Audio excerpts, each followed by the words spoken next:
Assalamualaikum warahmatullahi wabarakatuh. Video kali ini kita akan membahas tentang masalah gagal bayar di Akulaku. Jadi beberapa hari kemarin ada yang berkomentar dan bertanya seputar kenapa kok temennya pernah punya hutang terus kemudian gagal bayar di Akulaku sudah 1 tahun lamanya, namun tiba-tiba di slip OJK-nya itu tiba-tiba utangnya terlunasi atau slip OJK-nya statusnya adalah call 1. Artinya utang tersebut sama Akulaku dianggap lunas dan tertulis di situ sudah dilunasi. Nah, apakah ada jangka waktu ketika kita galbe atau telat bayar di Akulaku, maka utang kita akan otomatis lunas seperti kasus yang dialami oleh teman beliau ini. Nah, sebenarnya gini ya teman-teman ya, untuk masalah seperti ini memang kita tidak bisa jadikan acuan bahwa 1 tahun, 2 tahun, 3 tahun utang kita akan dianggap lunas. Nggak bisa ya. Dari kasus beliau ini utangnya masih tergolong kecil ya, yaitu sebesar 900.000 tagihannya. Nah, ini pun mungkin juga total dengan bunga dan dendanya ya, sehingga berkisar segitu.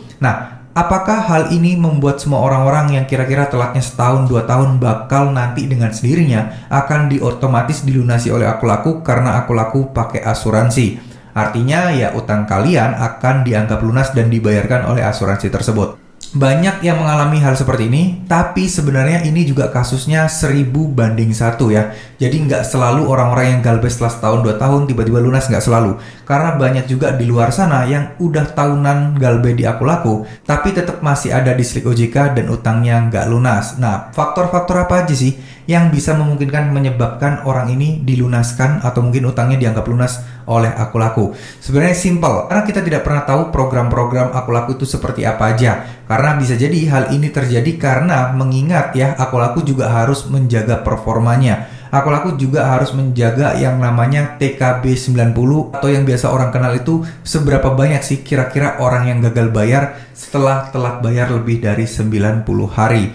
Nah, kalau semakin banyak pinjol lebih dari 90 hari, ini bertentangan dengan batas minimum yang ditetapkan OJK kepada pinjol, yaitu OJK itu nggak mau dari seluruh nasabah itu lebih dari 5% telatnya itu lebih dari 90 hari. OJK melarang keras hal tersebut. Kalau lebih dari 5% artinya ya dia bakal termasuk salah satu pinjol yang banyak yang galbe lebih dari 90 hari. Dan ini akan diawasi ketat dan akan diperiksa oleh OJK.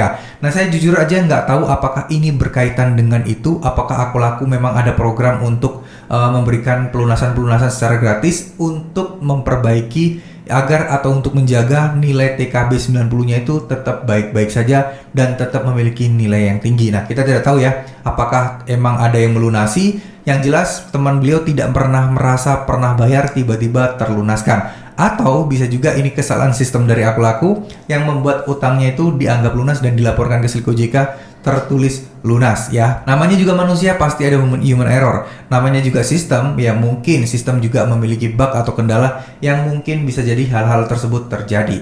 Tapi pesan penting di video kali ini sebenarnya adalah jangan jagain hal tersebut ya teman-teman. Jangan berharap utang tiba-tiba lunas, jangan. Anggap aja utang kalian ya memang harus kalian bayar, tapi ya mungkin nanti ketika kalian punya uang, mau setahun lagi kayak 2 tahun lagi kayak, yang penting teman-teman menabung pelan-pelan ya, menabung satu demi satu, 1.000-2.000 rupiah, yang penting ada niatan untuk membayar, maka itu udah lebih dari cukup untuk kalian untuk bisa tetap tenang dan juga solusi ketika menghadapi gagal bayar di Akulaku seperti ini ya. Mau ditelepon kayak gimana, ditagih kayak gimana, DC datang kayak gimana, tetap tenang aja, nggak usah begitu pusing. Yang penting kalian ada niatan, kalian lagi nabung untuk melunasi hutang-hutang tersebut. Terima kasih, mohon maaf jika ada salah-salah kata. Wassalamualaikum warahmatullahi wabarakatuh.